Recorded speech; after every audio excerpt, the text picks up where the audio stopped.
আমার ছেলে মেয়েরা কাঁদবে, আমার বাবা মা আমার জন্য কাঁদবে, আত্মীয় স্বজনরা সবাই ছুটে আসবে, কিন্তু আমাকে কেউ রাখতে চাইবে না। আমার জানাজা কয়টা হবে, কোথায় হবে, মাইকে পত্র পত্রিকায় ঘোষণা শুরু হয়ে যাবে, কান্নাকাটি শুরু হয়ে যাবে। আমার জানাজা কখন হবে অ্যানাউন্সমেন্ট দিয়ে দেওয়া হবে। জানাজা শেষে খাটিয়াতে করে আমাকে নিয়ে যাবে কবরস্থানে, ঠিক কিনা? আগে থেকেই কবর খোঁড়া থাকবে, হয়তো হাজার হাজার মানুষ সেখানে যাবে।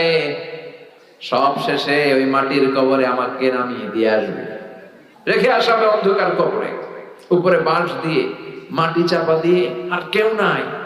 আমাদেরকে আমাদের রবের দরবারে ফিরে যেতে হবে, চিল্লা এখন ঠিক কিনা? থাকতে আসছি আমরা দুনিয়াতে, কথা বলেন। এজন্য মাঝে মাঝে একটু কবরস্থানে যাবেন, অতি নিকট সময়ে আমরা এই কবরস্থানে যে একটু ভিজিট করে আসবো। একটু যাবেন, একা একা যাবেন, গেলে দেখলে আখিরাতের কথা আপনার স্মরণ হবে। আপনার আব্বার কবরের সামনে যে